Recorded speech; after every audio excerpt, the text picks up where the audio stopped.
श्रीगणेशाय नमः। अथ श्री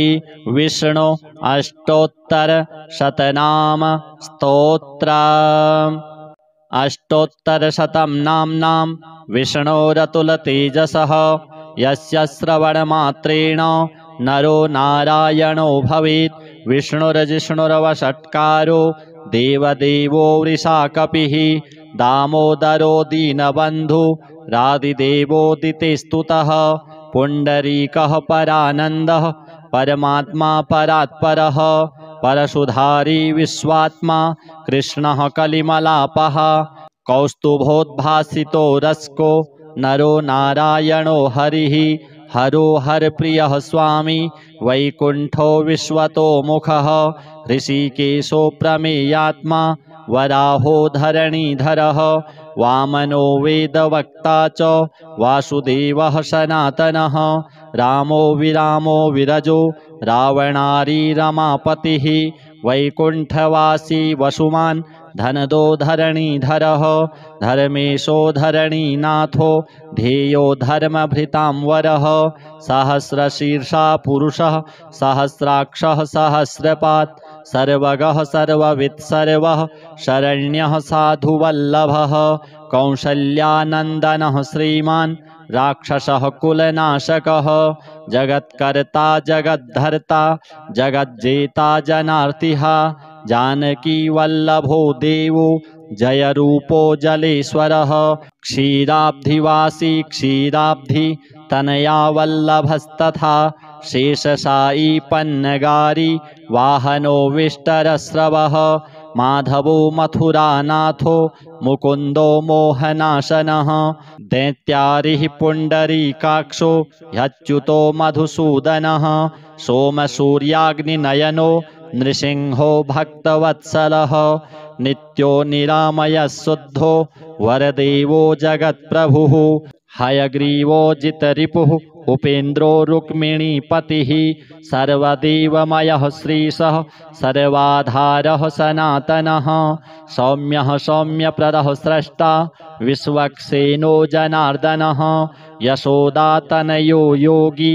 योगशास्त्रपरायणः रुद्रात्मको रुद्रमूर्तिः राघवो मधुसूदनः इति ते कथितं दिव्यं नाम्नाम् अष्टोत्तरं शतं सर्वपापहरं पुण्यं दिव्योरतुलतेजसः दुःखदारिद्र्यदौर्भाग्य नाशनं सुखवर्धनं सर्वसम्पत्करं सौम्यं महापातकनाशनं प्रातरुत्थाय विप्रेन्द्र पठेदेकाग्रमानसः तस्य नश्यन्ति विपदां राशयः सिद्धिमाप्नुयात्। अष्टोत्तरशतं नाम्नां विष्णोरतुलतेजसः यस्य श्रवणमात्रेण नरो नारायणो भवेत्। विष्णुर्जिष्णुरवषट्कारो देवदेवो वृषाकपिः दामोदरो दीनबन्धु रादिदेवोदिते स्तुतः पुण्डरीकः परानन्दः परमात्मा परात्परः परशुधारी विश्वात्मा कृष्णः कलिमलापः कौस्तुभोद्भासितो रस्को नरो नारायणो हरिः हरो हरप्रियः स्वामी वैकुण्ठो विश्वतो मुखः ऋषिकेशो प्रमेयात्मा वराहो धरणीधरः वामनो वेदवक्ता च वासुदेवः सनातनः रामो विरामो विरजो रावणारी रमापतिः वैकुण्ठवासी वसुमान् धनदो धरणीधरः धर्मेशो धरणीनाथो ध्येयो धर्मभृतां वरः सहस्रशीर्षा पुरुषः सहस्राक्षः सहस्रपात् सर्वगः सर्ववित् सर्वः शरण्यः साधुवल्लभः कौसल्यानन्दनः श्रीमान् राक्षसः कुलनाशकः जगत्कर्ता जगद्धर्ता जगज्जेता जनार्तिः जानकी वल्लभो देवो जयरूपो जलेश्वरः क्षीराब्धिवासी क्षीराब्धि तनया वल्लभस्तथा शेषशायी पन्नगारी वाहनो विष्टरस्रवः माधवो मथुरानाथो मुकुन्दो मोहनाशनः दैत्यारिः पुण्डरीकाक्षो ह्यच्युतो मधुसूदनः सोमसूर्याग्निनयनो नृसिंहो भक्तवत्सलः नित्यो निरामयः शुद्धो वरदेवो जगत्प्रभुः हयग्रीवो जितरिपुः उपेन्द्रो रुक्मिणीपतिः सर्वदेवमयः श्रीशः सर्वाधारः सनातनः सौम्यः सौम्यप्रदः स्रष्टा विश्वक्सेनो जनार्दनः यशोदातनयो योगी योगशास्त्रपरायणः रुद्रात्मको रुद्रमूर्तिः राघवो मधुसूदनः इति ते कथितं दिव्यं नाम्नाम् अष्टोत्तरं शतं सर्वपापहरं पुण्यं दिव्योरतुलतेजसः दुःखदारिद्र्यदौर्भाग्य नाशनं सुखवर्धनं सर्वसम्पत्करं सौम्यं महापातकनाशनं प्रातरुत्थाय विप्रेन्द्र पठेदेकाग्रमानसः तस्य नश्यन्ति विपदां राशयः सिद्धिमाप्नुयात् अष्टोत्तरशतं नाम्नां विष्णोरतुलतेजसः यस्य श्रवणमात्रेण नरो नारायणो भवेत् विष्णुर्जिष्णुरवषट्कारो देवदेवो वृषाकपिः दामोदरो दीनबन्धु रादिदेवोदिते स्तुतः पुण्डरीकः परानन्दः परमात्मा परात्परः परशुधारी विश्वात्मा कृष्णः कलिमलापः कौस्तुभोद्भासितो रस्को नरो नारायणो हरिः हरो हरप्रियः स्वामी वैकुण्ठो विश्वतो मुखः ऋषिकेशो प्रमेयात्मा वराहो धरणीधरः वामनो वेदवक्ता च वासुदेवः सनातनः रामो विरामो विरजो रावणारी रमापतिः वैकुण्ठवासी वसुमान् धनदो धरणीधरः धर्मेशो धरणीनाथो ध्येयो धर्मभृतां वरः सहस्रशीर्षा पुरुषः सहस्राक्षः सहस्रपात् सर्वगः सर्ववित् सर्वः शरण्यः साधुवल्लभः कौसल्यानन्दनः श्रीमान् राक्षसः कुलनाशकः जगत्कर्ता जगद्धर्ता जगज्जेता जनार्तिः जानकीवल्लभो देवो जयरूपो जलेश्वरः क्षीराब्धिवासी क्षीराब्धि तनया वल्लभस्तथा शेषशायी पन्नगारी वाहनो विष्टरस्रवः माधवो मथुरानाथो मुकुन्दो मोहनाशनः दैत्यारिः पुण्डरीकाक्षो ह्यच्युतो मधुसूदनः सोमसूर्याग्निनयनो नृसिंहो भक्तवत्सलः नित्यो निरामयः शुद्धो वरदेवो जगत्प्रभुः हयग्रीवो जितरिपुः उपेन्द्रो रुक्मिणीपतिः सर्वदेवमयः श्रीशः सर्वाधारः सनातनः सौम्यः सौम्यप्रदः स्रष्टा विश्वक्सेनो जनार्दनः यशोदातनयो योगी योगशास्त्रपरायणः रुद्रात्मको रुद्रमूर्तिः राघवो मधुसूदनः इति ते कथितं दिव्यं नाम्नाम् अष्टोत्तरं शतं सर्वपापहरं पुण्यं दिव्योरतुलतेजसः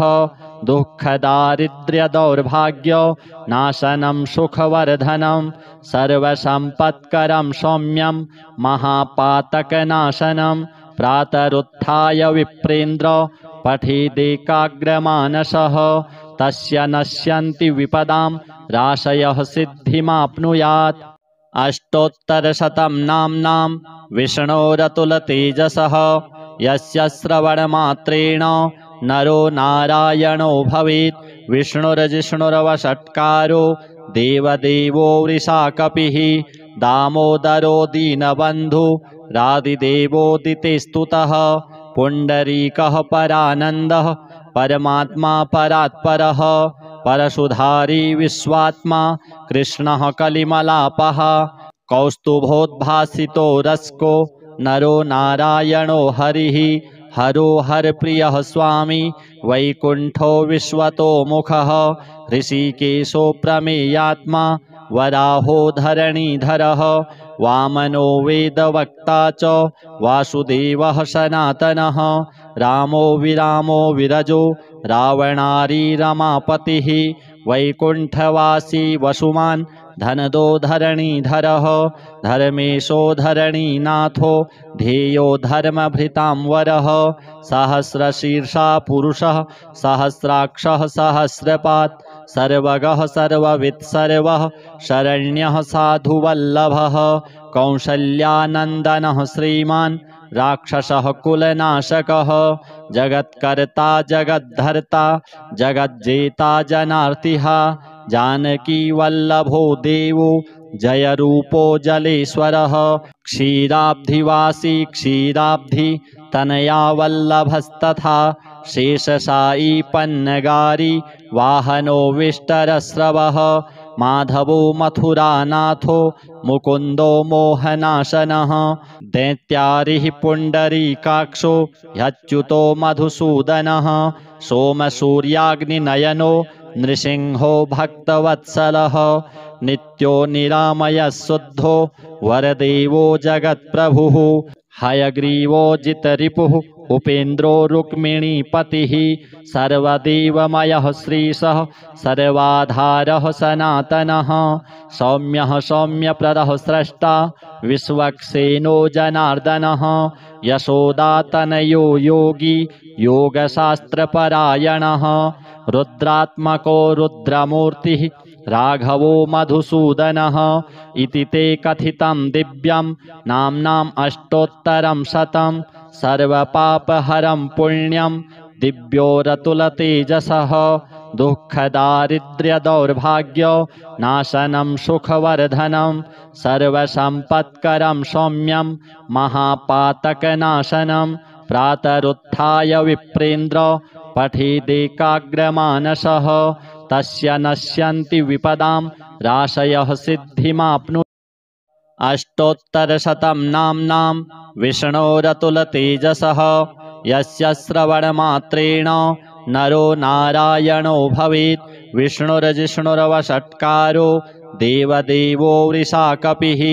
दामोदरो दीनबन्धु रादिदेवोदिते स्तुतः पुण्डरीकः परानन्दः परमात्मा परात्परः परशुधारी विश्वात्मा कृष्णः कलिमलापः कौस्तुभोद्भासितो रस्को नरो नारायणो हरिः हरो हरप्रियः स्वामी वैकुण्ठो विश्वतोमुखः ऋषिकेशो प्रमेयात्मा वराहो धरणीधरः वामनो वेदवक्ता च वासुदेवः सनातनः रामो विरामो विरजो रावणारी रमापतिः वैकुण्ठवासी वसुमान् धनदो धरणीधरः धर्मेशो धरणीनाथो ध्येयो धर्मभृतां वरः सहस्रशीर्षा पुरुषः सहस्राक्षः सहस्रपात् सर्वगः सर्ववित् सर्वः शरण्यः साधुवल्लभः कौसल्यानन्दनः श्रीमान् राक्षसः कुलनाशकः जगत्कर्ता जगद्धर्ता जगज्जेता जनार्तिः जानकी वल्लभो देवो जयरूपो जलेश्वरः क्षीराब्धिवासी क्षीराब्धि तनया वल्लभस्तथा शेषशायी पन्नगारी वाहनो विष्टरस्रवः माधवो मथुरानाथो मुकुन्दो मोहनाशनः दैत्यारिः पुण्डरीकाक्षो ह्यच्युतो मधुसूदनः सोमसूर्याग्निनयनो नृसिंहो भक्तवत्सलः नित्यो निरामयः शुद्धो वरदेवो जगत्प्रभुः हयग्रीवो जितरिपुः उपेन्द्रो रुक्मिणीपतिः सर्वदेवमयः श्रीशः सर्वाधारः सनातनः सौम्यः सौम्यप्रदः स्रष्टा विश्वक्सेनो जनार्दनः यशोदातनयो योगी योगशास्त्रपरायणः रुद्रात्मको रुद्रमूर्तिः राघवो मधुसूदनः इति ते कथितं दिव्यं नाम्नाम् अष्टोत्तरं शतं सर्वपापहरं पुण्यं दिव्योरतुलतेजसः दुःखदारिद्र्यदौर्भाग्यो नाशनं सुखवर्धनं सर्वसम्पत्करं सौम्यं महापातकनाशनं प्रातरुत्थाय विप्रेन्द्र पठेदेकाग्रमानसः तस्य नश्यन्ति विपदां राशयः सिद्धिमाप्नुयात्। अष्टोत्तरशतं नाम्नां विष्णोरतुलतेजसः यस्य श्रवणमात्रेण नरो नारायणो भवेत्। विष्णुर्जिष्णुरवषट्कारो देवदेवो वृषाकपिः दामोदरो दीनबन्धुरादिदेवोदिते स्तुतः पुण्डरीकः परानन्दः परमात्मा परात्परः परशुधारी विश्वात्मा कृष्णः कलिमलापः कौस्तुभोद्भासितो रस्को नरो नारायणो हरिः हरो हरप्रियः स्वामी वैकुण्ठो विश्वतो मुखः ऋषिकेशो प्रमेयात्मा वराहो धरणीधरः वामनो वेदवक्ता च वासुदेवः सनातनः रामो विरामो विरजो रावणारी रमापतिः वैकुण्ठवासी वसुमान् धनदो धरणीधरः धर्मेशो धरणीनाथो ध्येयो धर्मभृतां वरः सहस्रशीर्षा पुरुषः सहस्राक्षः सहस्रपात् सर्वगः सर्ववित् सर्वः शरण्यः साधुवल्लभः कौसल्यानन्दनः श्रीमान् राक्षसः कुलनाशकः जगत्कर्ता जगद्धर्ता जगज्जेता जनार्तिः जानकी वल्लभो देवो जयरूपो जलेश्वरः क्षीराब्धिवासी क्षीराब्धि तनया वल्लभस्तथा शेषशायी पन्नगारी वाहनो विष्टरस्रवः माधवो मथुरानाथो मुकुन्दो मोहनाशनः दैत्यारिः पुण्डरीकाक्षो ह्यच्युतो मधुसूदनः सोमसूर्याग्निनयनो नृसिंहो भक्तवत्सलः नित्यो निरामयः शुद्धो वरदेवो जगत्प्रभुः हयग्रीवो जितरिपुः उपेन्द्रो रुक्मिणीपतिः सर्वदेवमयः श्रीशः सर्वाधारः सनातनः सौम्यः सौम्यप्रदः स्रष्टा विश्वक्सेनो जनार्दनः यशोदातनयो योगी योगशास्त्रपरायणः रुद्रात्मको रुद्रमूर्तिः राघवो मधुसूदनः इति ते कथितं दिव्यं नाम्नाम् अष्टोत्तरं शतं सर्वपापहरं पुण्यं दिव्योरतुलतेजसः दुःखदारिद्र्यदौर्भाग्यो नाशनं सुखवर्धनं सर्वसम्पत्करं सौम्यं महापातकनाशनं प्रातरुत्थाय विप्रेन्द्र पठेदेकाग्रमानसः तस्य नश्यन्ति विपदां राशयः सिद्धिमाप्नुयात्। अष्टोत्तरशतं नाम्नां विष्णोरतुलतेजसः यस्य श्रवणमात्रेण नरो नारायणो भवेत्। विष्णुर्जिष्णुरवषट्कारो देवदेवो वृषाकपिः दामोदरो दीनबन्धुरादिदेवोदिते स्तुतः पुण्डरीकः परानन्दः परमात्मा परात्परः परशुधारी विश्वात्मा कृष्णः कलिमलापः कौस्तुभोद्भासितो रस्को नरो नारायणो हरिः हरो हरप्रियः स्वामी वैकुण्ठो विश्वतो मुखः ऋषिकेशो प्रमेयात्मा वराहो धरणीधरः वामनो वेदवक्ता च वासुदेवः सनातनः रामो विरामो विरजो रावणारी रमापतिः वैकुण्ठवासी वसुमान् धनदो धरणीधरः धर्मेशो धरणीनाथो ध्येयो धर्मभृतां वरः सहस्रशीर्षा पुरुषः सहस्राक्षः सहस्रपात् सर्वगः सर्ववित् सर्वः शरण्यः साधुवल्लभः कौसल्यानन्दनः श्रीमान् राक्षसः कुलनाशकः जगत्कर्ता जगद्धर्ता जगज्जेता जनार्तिः जानकी वल्लभो देवो जयरूपो जलेश्वरः क्षीराब्धिवासी क्षीराब्धि तनया वल्लभस्तथा शेषशायी पन्नगारी वाहनो विष्टरस्रवः माधवो मथुरानाथो मुकुन्दो मोहनाशनः दैत्यारिः पुण्डरीकाक्षो ह्यच्युतो मधुसूदनः सोमसूर्याग्निनयनो नृसिंहो भक्तवत्सलः नित्यो निरामयः शुद्धो वरदेवो जगत्प्रभुः हयग्रीवो जितरिपुः उपेन्द्रो रुक्मिणीपतिः सर्वदेवमयः श्रीशः सर्वाधारः सनातनः सौम्यः सौम्यप्रदः स्रष्टा विश्वक्सेनो जनार्दनः यशोदातनयो योगी योगशास्त्रपरायणः रुद्रात्मको रुद्रमूर्तिः राघवो मधुसूदनः इति ते कथितं दिव्यं नाम्नाम् अष्टोत्तरं शतं सर्वपापहरं पुण्यं दिव्योरतुलतेजसः दुःखदारिद्र्यदौर्भाग्य नाशनं सुखवर्धनं सर्वसम्पत्करं सौम्यं महापातकनाशनं प्रातरुत्थाय विप्रेन्द्र पठेदेकाग्रमानसः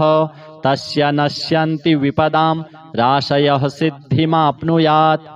अष्टोत्तरशतं नाम्नां विष्णोरतुलतेजसः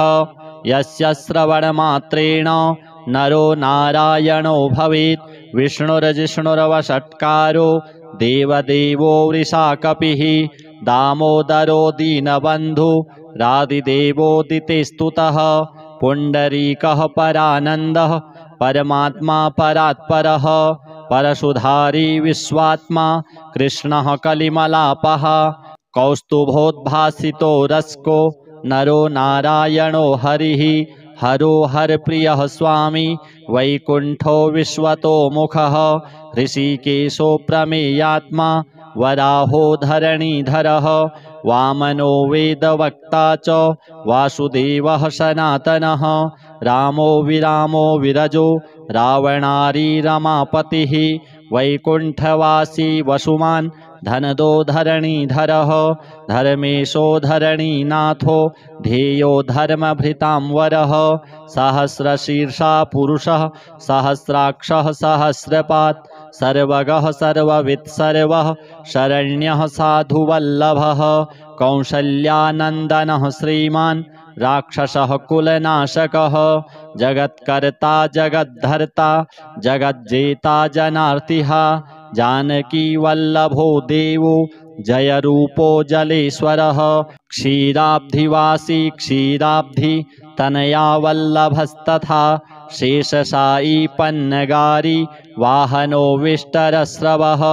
माधवो मथुरानाथो मुकुन्दो मोहनाशनः दैत्यारिः पुण्डरीकाक्षो ह्यच्युतो मधुसूदनः सोमसूर्याग्निनयनो नृसिंहो भक्तवत्सलः नित्यो निरामयः शुद्धो वरदेवो जगत्प्रभुः हयग्रीवो जितरिपुः उपेन्द्रो रुक्मिणीपतिः सर्वदेवमयः श्रीशः सर्वाधारः सनातनः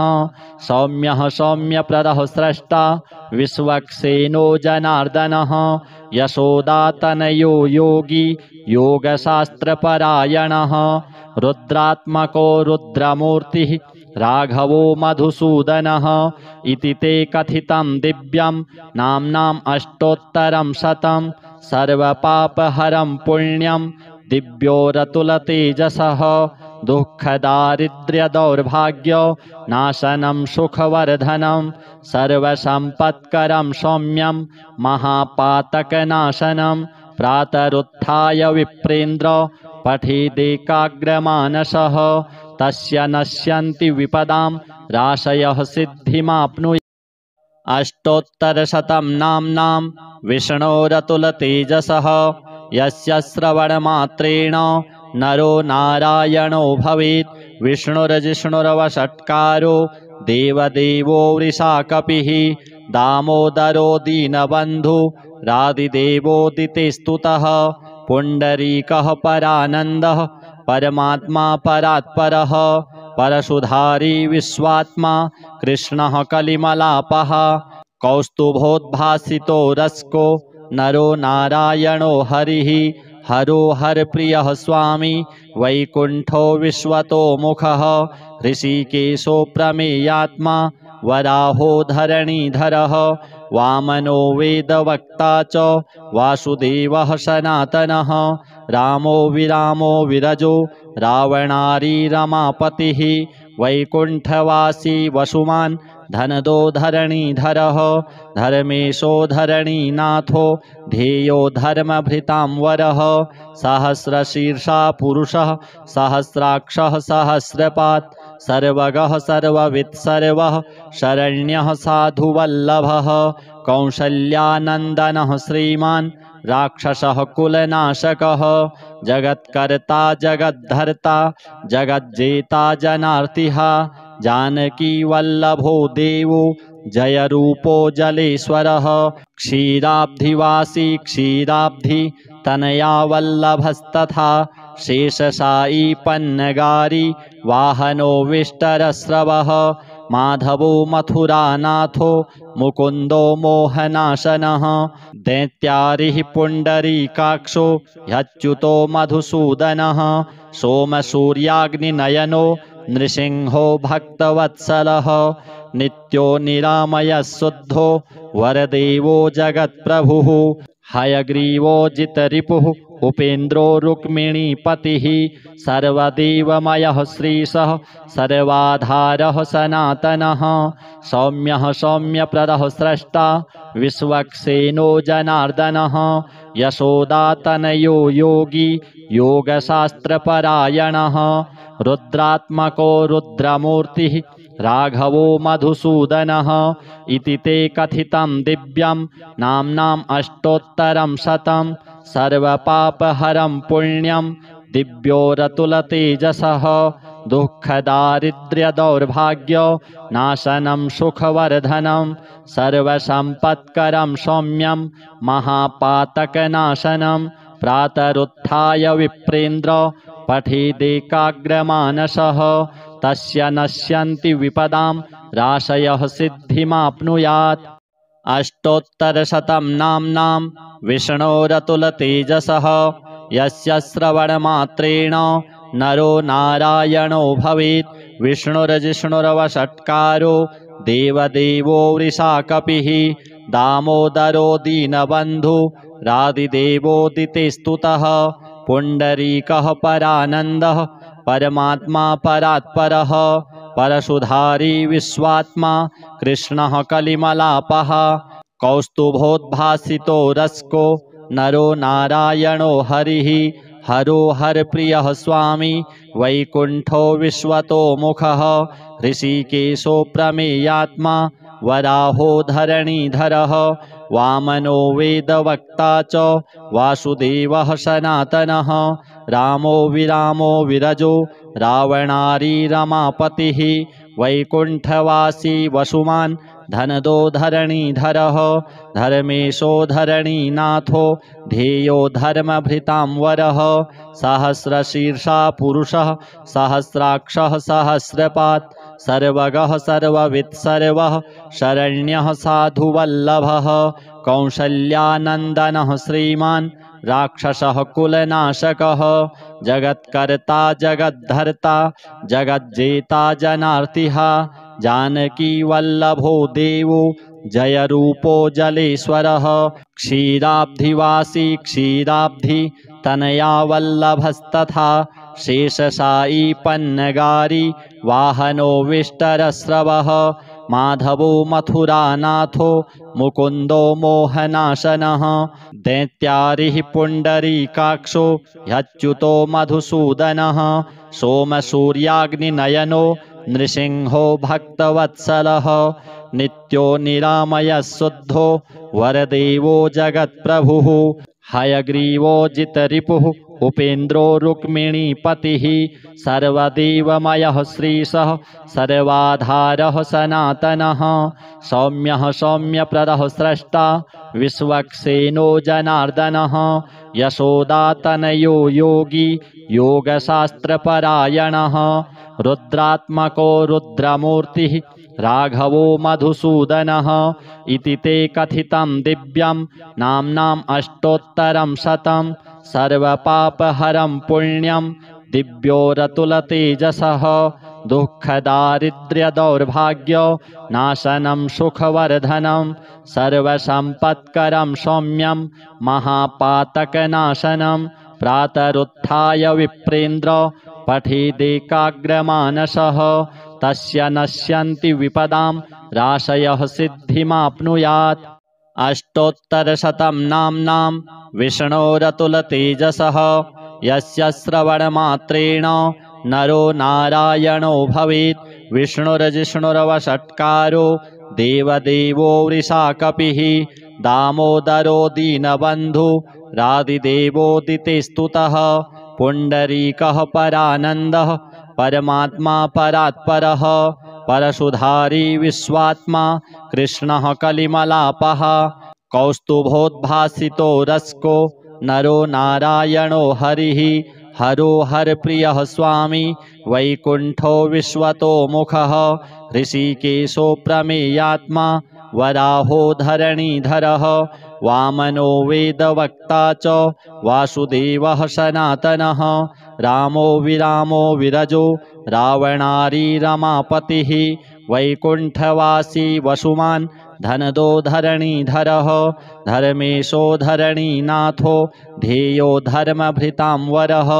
सहस्रशीर्षा पुरुषः सहस्राक्षः सहस्रपात् सर्वगः सर्ववित् सर्वः शरण्यः साधुवल्लभः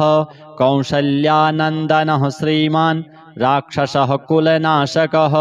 जगत्कर्ता जगद्धर्ता जगज्जेता जनार्तिः जानकी वल्लभो देवो जयरूपो जलेश्वरः क्षीराब्धिवासी क्षीराब्धि तनया वल्लभस्तथा शेषशायी पन्नगारी वाहनो विष्टरस्रवः माधवो मथुरानाथो मुकुन्दो मोहनाशनः दैत्यारिः पुण्डरीकाक्षो ह्यच्युतो मधुसूदनः सोमसूर्याग्निनयनो नृसिंहो भक्तवत्सलः नित्यो निरामयः शुद्धो वरदेवो जगत्प्रभुः हयग्रीवो जितरिपुः उपेन्द्रो रुक्मिणीपतिः सर्वदेवमयः श्रीशः सर्वाधारः सनातनः सौम्यः सौम्यप्रदः स्रष्टा विश्वक्सेनो जनार्दनः यशोदातनयो योगी योगशास्त्रपरायणः रुद्रात्मको रुद्रमूर्तिः राघवो मधुसूदनः इति ते कथितं दिव्यं नाम्नाम् अष्टोत्तरं शतं सर्वपापहरं पुण्यं दिव्योरतुलतेजसः दुःखदारिद्र्यदौर्भाग्य नाशनं सुखवर्धनं सर्वसम्पत्करं सौम्यं महापातकनाशनं प्रातरुत्थाय विप्रेन्द्र पठेदेकाग्रमानसः तस्य नश्यन्ति विपदां राशयः सिद्धिमाप्नुयात्।